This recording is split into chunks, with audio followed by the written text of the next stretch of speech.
And welcome to Bible Journaling 66. This is part 10 of the book of Revelation, chapter 13. And that I stood upon the sand of the sea, and saw a beast rise up out of the sea, having 7 heads and 10 horns, and upon his horns 10 crowns, and upon his heads the name of blasphemy. And the beast which I saw was like unto a leopard, and his feet were as the feet of a bear, and his mouth as the mouth of a lion. And the dragon gave him his power, and his seat, and great authority.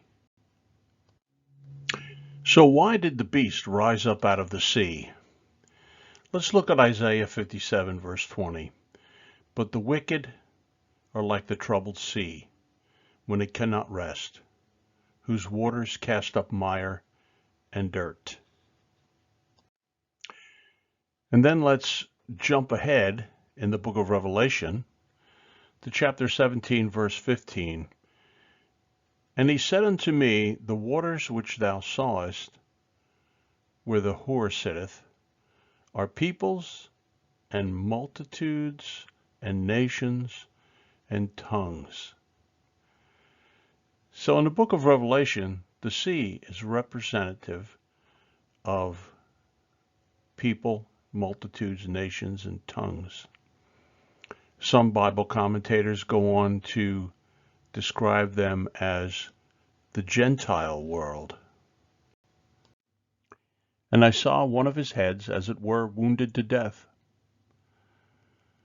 and his deadly wound was healed, and all the world wondered after the beast. And they worshipped the dragon which gave power unto the beast. And they worshipped the beast, saying, Who is like unto the beast? Who is able to make war with him? Note the wording in the very beginning of verse 3.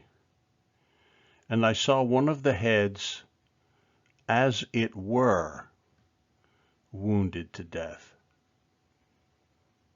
This is an indication that perhaps it was not really wounded unto death. At this point, Satan, the dragon, steps in and does a great miracle, or what appears to be a great miracle, and brings this beast back to life, causing all the world to worship him. And there was given unto him a mouth speaking great things and blasphemies, and power was given unto him to continue 42 months. And he opened his mouth in blasphemy against God, to blaspheme his name, and his tabernacle, and them that dwell in heaven. I believe it is at this point that Satan indwells the beast. Note that it says that power was given unto him to continue 42 months. That's 3.5 years. That's time and times and half a time. This is a description of the final 3.5 years of the 7-year tribulation. This is the beginning of the Great Tribulation. And it was given unto him to make war with the saints and to overcome them. And power was given him over all kindreds and tongues and nations. And all that dwell upon the earth shall worship him, whose name was not written in the book of life of the Lamb slain from the foundation of the world. If any man have an ear, let him hear. He that leadeth into captivity shall go into captivity. He that killeth with the sword must be killed with the sword. Here is the patience and the faith of the saints. And I beheld another beast coming up out of the earth. And he had 2 horns like a lamb, and he spake as a dragon.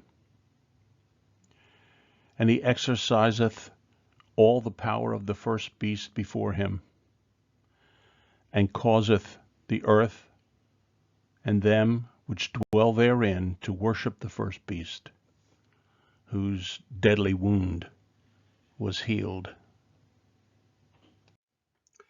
While the beast from the sea represented someone coming from the Gentile nations, the beast from the earth represents someone coming from the nation of Israel. The fact that he exercises all the power of the first beast shows that he has equal authority. And we see that he causes all the earth to worship the first beast. And he doeth great wonders, so that he maketh fire come down from heaven on the earth in the sight of men, and deceiveth them that dwell on the earth by means of those miracles which he had power to do in the sight of the beast, saying to them that dwell on the earth, that they should make an image to the beast, which had the wound by the sword, and did live. Will this image be something like the image of Nebuchadnezzar in Daniel chapter 2? Only this time it will be given the ability to move and speak. And he causeth all, both small and great, rich and poor, free and bond, to receive a mark in their right hand or in their foreheads, and that no man might buy or sell, save he had the mark, or the name of the beast, or the number of his name. Much speculation over the years has been made as to what the mark could be. A tattoo, or a UPC label. Technology has recently developed an RFID chip the size of a grain of rice that can easily be implanted in your body, which contains all of the information about you. Here is wisdom.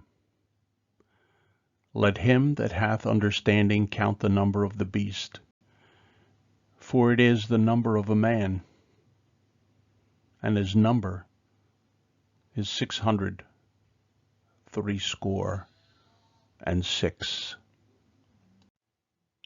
For centuries, people have been trying to decipher the code to figure out who this man is.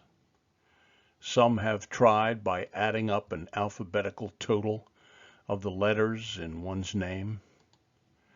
I'm told that Henry Kissinger equals 666. Even Santa Claus. Whatever it is, I believe it will be revealed at the time that it is needed.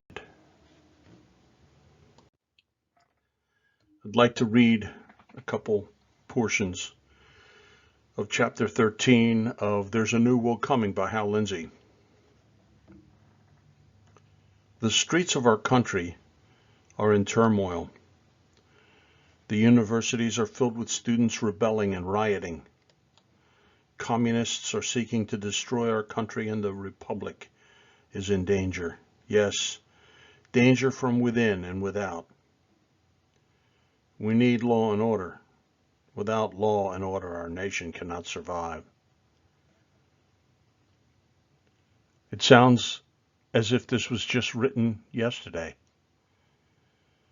But Hal Lindsey quoted this in his book in the 1970s. But I have another surprise for you.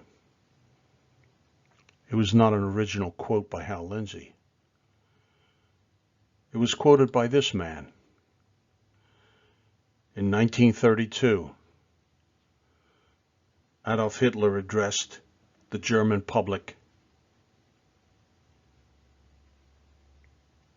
and in desperation, they voted him in.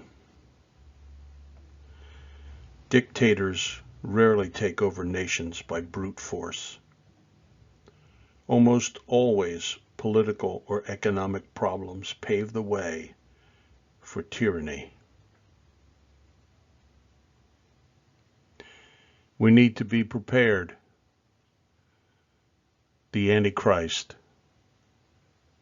will be just like Adolf Hitler, only 100 times worse.